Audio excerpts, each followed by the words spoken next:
Is Terence Crawford just too small for Canelo Alverez? Headlining the first Riyadh seasons in the States, Crawford was the main event for one of the biggest boxing cards in recent history that had upsets and controversy. Now, I think after the Crawford fight against Madrimov, a lot of people are agreeing that Crawford might just be a bit too small to fight against Canelo. And I think that has to be true if you're looking at this fight fairly. Crawford going into his first fight at 154 was almost outshadowed by a potential future fight against Canelo Alverez at 168. So going up in weight from 147 to 154, it really does make sense that he would struggle against someone that's just as rugged as Madrimov. With people online saying things like, my first time seeing Crawford struggle this much, I can't see Bud beating Canelo at 168. And I also think a lot of people don't give Madrimov his due props. Eastern European fighters are known for being technically sound, and when you add on the physical attributes that Madrimov has, having won a world title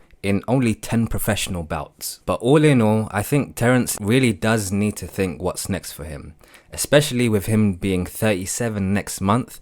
He's definitely in the last stages of his boxing career. Really needs to sit down and think about what the next few fights are going to be for him. Whether that's the huge money fight against Canelo or a potential rematch at 54 against Errol Spence. And the co-main between Pitbull and Jose Valenzuela, because Raya was a fighter that I've been watching for a decent while now. And when this fight got announced, I was actually pretty nervous for Jose, because this was a fight in a higher weight class against a sturdy fighter like Pitbull, on top of the fact that not too long ago by Edwin de los Santos at a lighter weight class than this. But it was a good convincing win for Jose, giving him his first major world title. And something that I've been thinking about for a while now is that I think Pitbull might have to be put on the fraud list. His breakthrough fight against Tank was him being a last minute replacement for Rolly, where he was fighting Tank, who broke his hand during that fight. He got gifted a victory that he really shouldn't have won. His recent fight against Rolly was a decent win, but you know what I mean, it's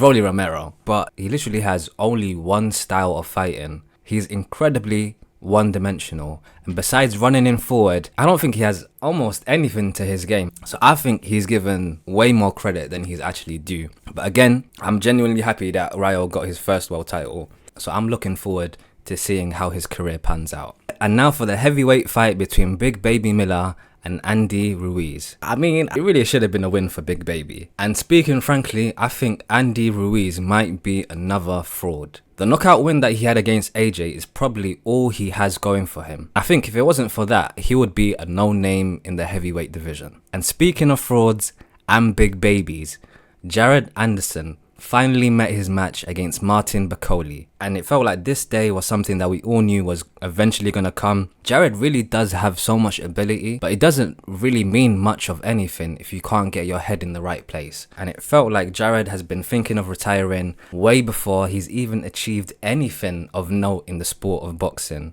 And I feel like this knockout is going to do him good regardless. Either it's going to light a fire under his belly or it'll lead him to retire quicker. But all in all, the entire night was a decent night for boxing, and with the Saudis taking charge, boxing's in a great space.